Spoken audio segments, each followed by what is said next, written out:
바로 이것이 차은호 씨 어머니가 운영한 것으로 알려진 강화도 장어집입니다. 2020년 7월경 차스 갤러리 이름으로 매입이 돼서 약 5년 동안 운영이 되어 왔는데요.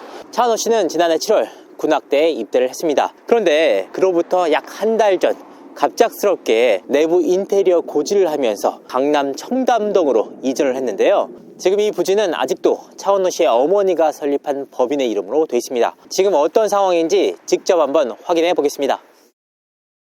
내부를 이렇게 보시면 공사를 위해서 준비 중인 것으로 보입니다. 하지만 어찌된 일인지 공사가 중단된 모양새인데요. 차은호 씨에 대한 200억 원의 탈세 의혹이 불거진 이후 차은호 씨의 어머니가 부동산 투자 목적으로 강화도에 대지 277평, 건물 연면적 142평 규모의 장어집 부지를 매입한 것이 아니냐는 의혹이 나왔습니다. 강화도가 비과밀 권역 지역이라 서울 권역에서 부동산 중복 취득 시 내야 하는 9% 이상의 취득세를 회피하기 위한 방편이라는 말까지 나왔습니다. 물론 부동산 매입 과정에서 땅값 상승을 기대하지 않는 투자자는 없습니다. 다만 취재 과정에서 차은호 씨의 아버지가 해당 지역 일대의 사람이라는 것을 확인할 수 있었습니다. 즉 강화도가 고향이었다는 것인데요. 현지 지역 주민들은 차은호 씨의 아버지를 향해 동네 사람이라고도 했습니다. 그리고 현지 사람들은 대부분 해당 숯불장어집이 차은호 씨의 어머니가 아닌 아버지가 직접 운영해왔다고 말했습니다. 실제로 차은호 씨의 어머니가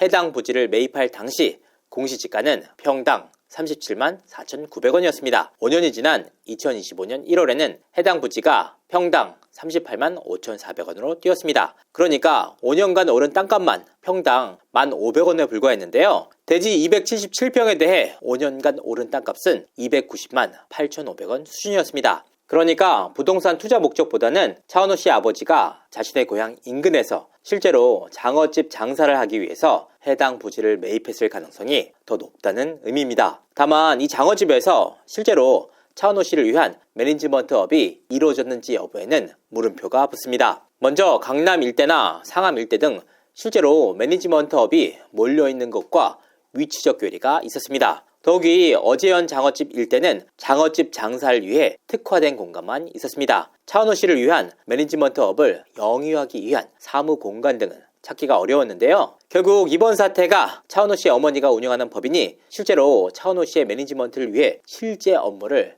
했는지 여부입니다. 과연 이 장어집에서 차은호 씨를 위해서 어떤 실무를 했는지 의문입니다. 국세청에서는 차은호 씨를 상대로 200억 원대의 과세 예고 통지를 진행한 상황입니다. 통상적으로 자료가 구체적으로 구비되지 않고 심증만 있을 때는 과세 관련 안내문을 먼저 보낸다고 합니다. 하지만 과세 예고 통지는 관련 사안에 대해서 세무자료 확보 및 검토까지 모두 끝난 상황에서 발송을 한다고 하는데요. 그만큼 국세청에서도 확실한 준비를 마쳤다는 의미이기도 합니다. 더욱이 조사 사국에서 이번 사안을 진행했다는 점에서 더욱 큰 의미를 지니는데요. 차은호 씨 역시 적극 소명하겠다라고 밝힌 바가 있습니다. 실제로 차은호 씨는 법무법인 대종을 선임해 대응에 나서고 있는데요. 결과적으로 이번 과세 예고 통지에 대해서 불복 가능성이 높아지고 있어 소송으로 번질 가능성 역시 적지 않은 상황입니다. 과연 국세청에서 과세 예고를 통지한 200억 원 가운데 어느 정도 선에서 추징이 이루어질지 관심이 쏠리고 있습니다. 이상으로 이진호였습니다. 감사합니다.